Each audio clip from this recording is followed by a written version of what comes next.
Hey, badass black girls, and they making big moves. Hey, badass black girls, nothing that you can't do. They are the future, I'm trying to tell ya. They want the best, no time to settle. They got the strength to handle the pressure. These are the queens, nobody better. Yeah, changing the narrative, that is imperative. They about to rock this. Tell the women that you got this. Got no time for people who are toxic. It's all love, good vibes. You know I got your back, girl. Talking issues that matter. This is badass black girl, yeah. Hello everyone, it's your friend MJ. Welcome to a new episode of Badass Black Girl. Today we have the pleasure of welcoming Celia Sorrendo. She's one badass writer, but I'm going to let her introduce herself. Celia, hi. Hi, MJ and everybody. My name is Celia Alexandra Sorrendo, and I come from the beautiful nature island of Dominica. Sometimes it gets confused with Dominican Republic, so I always have to sometimes tell people, no, it's a tiny island. I'm quite new to poetry. Do you want me to say a little bit about my background?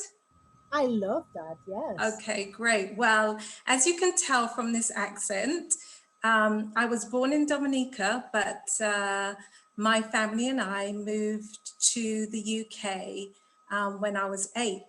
And I lived there for very many years. From the day I landed, actually, I dreamed about coming back home. But as with these things, you probably know yourself, MJ, when you migrate, it's not always easy to get back home, and home is a complicated thing. But I finally made it back home in 2005. I was a computer programmer in England. So coming to Dominica was really inspirational for me to take a complete change. I was kind of told growing up that you were either good at maths or English, and very rarely were you encouraged to look into both of them. So I really discovered my creativity coming back home, starting off with seeing the island through the eyes of my camera lens, and then exploring the island and me coming back home through writing. So yeah, I'm back here now and very happy. Such a beautiful journey. Um, let's talk a little bit about your book. There's 2 books I've been involved with. The first, I was just the interviewer. It's called Home Again: Stories of Migration and Return.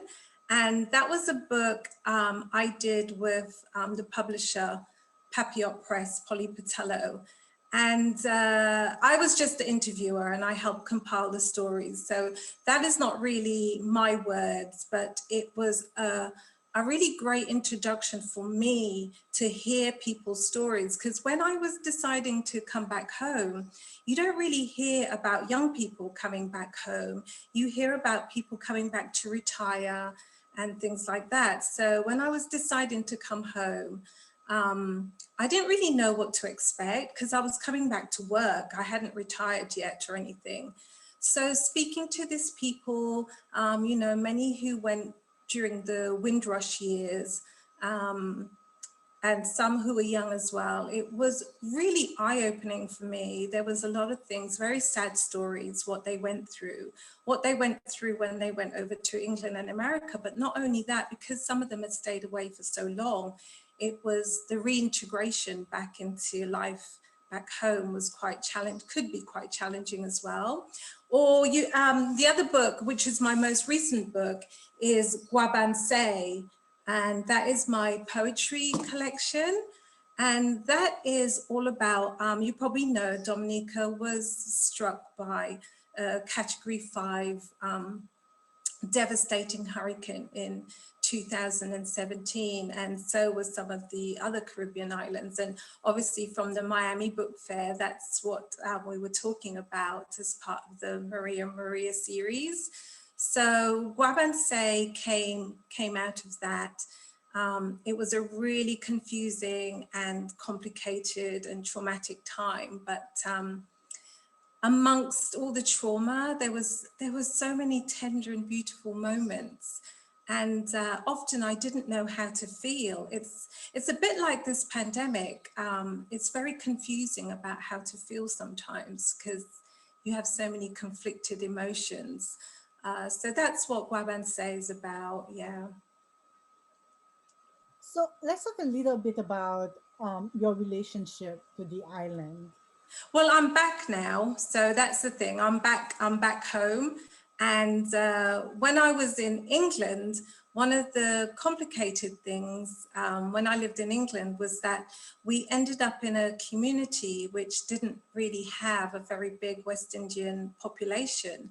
And that was one of the challenges. Many people who moved over to London or moved over to towns and cities that already had a vibrant and growing West Indian community, but we moved to a very, very rural part of England. So that meant it was even more difficult. We found a lot of challenges, a lot of racism and things like that. But I was only 8, so I don't even know if I could articulate what was going on. I just felt a discomfort sometimes with interaction with people. But at that age, I couldn't really articulate what it was. And also coming from an island like Dominica, we hadn't experienced racism. Everybody looks like us mainly.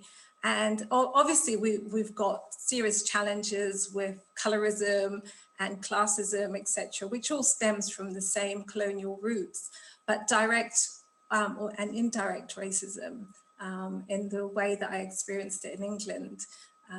Was difficult. So that was a challenge to stay connected with my roots when I was in England. And that's why I was so keen to find those roots again when I came back home. And I did that a number of ways. As I say, photography was a great way for me to see the island. And I love hiking. So that tactile, immersing myself in nature, finding out all the secret places on the island. That was another way. And also through the literature.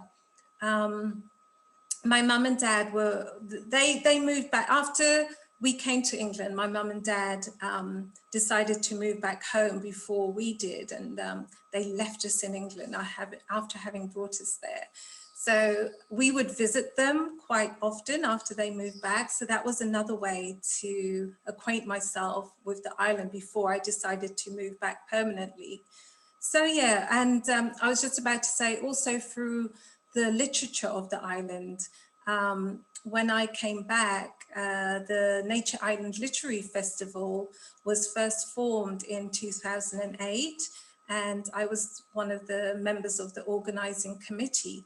And it was my first introduction to Caribbean literature. I'd never come across Caribbean literature in England. I didn't.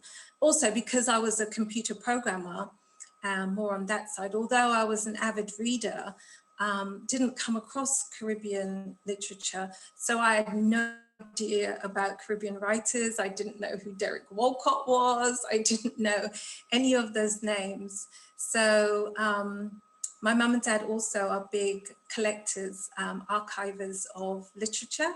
So I found in their bookshelves a lot of Dominican books, a lot of poetry books. And it was really inspiring to see how productive Dominicans were in their writing, even though you won't have heard of us. I mean, most people only know of Jean Rhys. That's their connection to Dominica. But from time, Dominicans have been avid writers, but they mainly self-publish, so it's in their own little circle. So I discovered all these amazing poets and short story writers, etc. So it was fantastic to recognize that I came from this history and this lineage, and to rediscover and uncover it for all those different ways. Which is through the ways of art, you know, photography, writing, etc. Yeah. Thank you so much for clarifying. I was asking the question and I'm like, no, but she's back in Dominica now. Yes, yes. Yeah, thank you for clarifying and explaining how you connected, you stayed connected to the island while you were in England. And I guess also what I wanted to know is how do you stay connected to England now that you're in Dominica, or um, is it kind of part of your past and you're not connected at all? Yeah, I mean, it's really complicated. You probably know that yourself, MJ, because you emigrated from Haiti, right? Yeah. Yes, yes. So it's really complicated. All my brothers and sisters still live in England. And I have some really dear friends. I have a twin sister who lives in England. All my, I have extended family, nieces and nephews who still live in England. Um, and I have some dear friends that I've made, some lifelong friends that I've made as well. So we stay connected, we stay in touch, which is really fantastic. But I remember when I used to come on holiday here to Dominica before I moved back, it was almost like you were existing in two different worlds, because there really is no comparison. If I tried to explain to my friends back in England what Dominica was like, they've got no reference point for it, or this vice versa. If I tried to explain to people necessarily what living in England, what the day-to-day living in England was like, that was all also very hard to communicate. So I felt sometimes that I lived in two completely separate worlds. And even now, because I have this English accent and I can never untie myself from that, I am always seen as an other in both worlds, you know, because of my race and my color when I go back to England. And now here there's a term, you know, diaspora, which is like seen as like a separate breed of Dominican almost. So I find that I live in this in-between space, this of never quite belonging to either world. But I still try to obviously maintain my connection with England and my family and friends in England as much as I can. Wonderful. Let's talk a little bit about some of your current projects. I have this really complicated relationship with labels, like even writer and poet, because once somebody gives you those labels, you don't know what they have in their mind, what boxes or boundaries they have in their mind, what specific tags they have in their mind of what these writers and poets should look like, what they should be doing. So as I say, I'm quite new to poetry, and Guabancex is my first published collection. So it came out in February 2020. So just before the pandemic started, we managed to do a book launch here in Dominica, but then the pandemic came and then everything changed. So I'm still enjoying you know, celebrating Guabancex. And sometimes I think there's this view that writers always have to be doing something. They've always got to be on projects and working, and or seem to be working. And I always say, like, the pandemic has been quite interesting because it's provided me with lots of opportunities that I wouldn't have had before. For instance, I probably never would have been able to attend the Miami Book Fair, which was amazing, and things like the Brooklyn Caribbean Literary Festival. And also there's been so many fantastic online virtual workshops and virtual open mics. And so I'm kind of enjoying that process of finding my way into what it means to be a writer and a poet, and also what I want it to mean for myself. Because there can be so many expectations on you, I think, so many boxes that you're supposed to tick, that a writer's supposed to do this and they have to do this. And I kind of want to just hold back for a minute and just see what I'm comfortable with, because it's not every part of this whole literary world that I'm finding out about. It's not every part of it that I possibly feel I need to or want to be a part of. So there's this conflicting side. Obviously, I owe it to the publisher for certain aspects of having the book being published, but I'm a very shy and quite introverted person. So even I've had to learn a lot. I think Karim mentioned this in her interview as well. This whole process of doing interviews and talking out loud. It's very different to the actual poetic writing process, where I go very inwards and I'm very introverted and in my own little world. So learning to communicate and learning to communicate in the way people expect you to as a writer, it's been a very interesting process. So what I'd say is I'm just concentrating on learning more about the craft. So going on more of these workshops and exploring what my voice is and just writing and concentrating on that. So I wouldn't say I'm concentrating on any big project at the moment. If another book comes out of it, if another collection comes out of it, that's great. But I'm really concentrating, I think, more on getting my work out there in journals, literary journals, and things like that at the moment. Yeah. I love this answer. There's so much to learn here. The idea that sometimes you just need to enjoy the process, Yeah. craft, as opposed to stressing about what will come of this craft. And I love it. I totally love it. Yeah, I think there's always an expectation, isn't there, on writers? It's like before they've even put out their first book, it's like, when is the next one going to be out? And I can understand that. And it's really great if people enjoy your work and they're excited about seeing what you do next. But I just want to enjoy it. I want to enjoy this and experience what this means, even just talking to you and meeting you and never having met you before, and discovering your all what you do with your Badass Black Girls. And I love listening to other writers' journeys. So I think what you provide in that is such a necessary resource as well, because it also shows me that there's no one look to what a writer is or what a writer can be. There's no one way and there's no one path. Writers, I didn't come from a writing process in terms of the traditional MFA and, you know, that very traditional literary route. I've kind of just made up my own way as I go along. But that's not to say I'm not very, very serious about what I'm doing.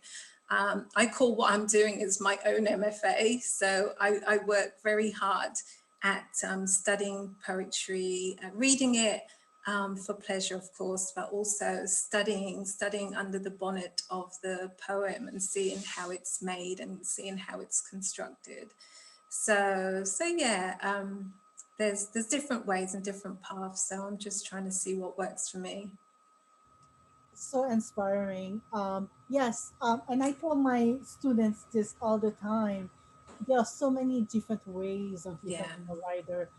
Some people might feel that going to an MFA is the best choice. Other people are self learners. Yeah. They look into role models and they emulate some of what their favorite writers have done, and that's fine too. And Yeah. some people attend workshops, particularly now. You mentioned the pandemic having opened the doors to so many workshop opportunities. So many, yeah. Yeah, so I mean, I am just like you. I enjoy listening to writers Yeah. about their journeys and Yeah.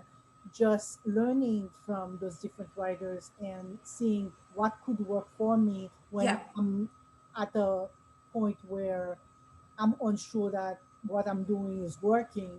Then I'm Yeah. like, oh, I wonder what Celia is doing to to deal with this or with that. Exactly, exactly.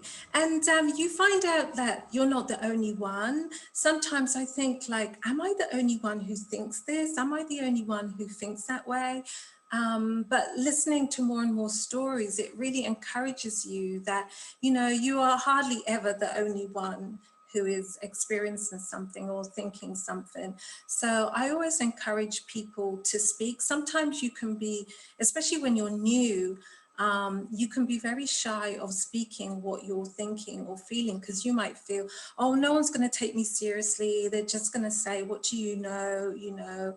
And I always say there are no stupid questions. That's my personal belief, that there are no stupid questions. So you'll normally find, if you're brave enough to articulate what you're thinking and feeling, you'll find somebody out there who's so grateful to you for saying that, because that's exactly what they were thinking, but they might not have had the courage to ask it.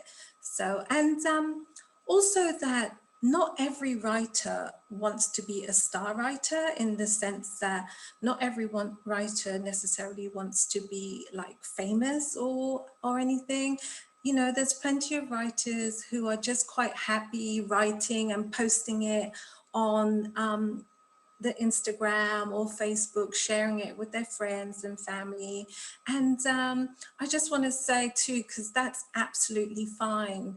Sometimes we can get the impression that people tell you, oh, unless you're submitting to this journal or you get accepted by that journal, it means that you're not a serious writer. Or again, I just, from what I've seen and listened to, just writer is a person who writes, and there's many different ways of being serious about what you do. Yeah. I want to thank you for being here and being such a badass black girl working on your craft. Thanks so much, MJ. And I just want to say, like, one of the things I really love to do is to, any resources I find, like we just mentioned, like the Poetry Foundation is running some free workshops, poetry workshops that people can sign up for. So whatever I find, I try to share it. And I run the Nature Island Literary Festival Facebook page. So that's, I just say to anybody, if you want to find out like about different opportunities, listen to the badass, find out about the badass girl videos and stuff. I post things like that just to encourage other writers, so people can also check that out as well. So thanks again, MJ. I really appreciate you inviting me on, and all the best with all your projects. Thank you, Celia. We'll talk again soon. Okay, bye.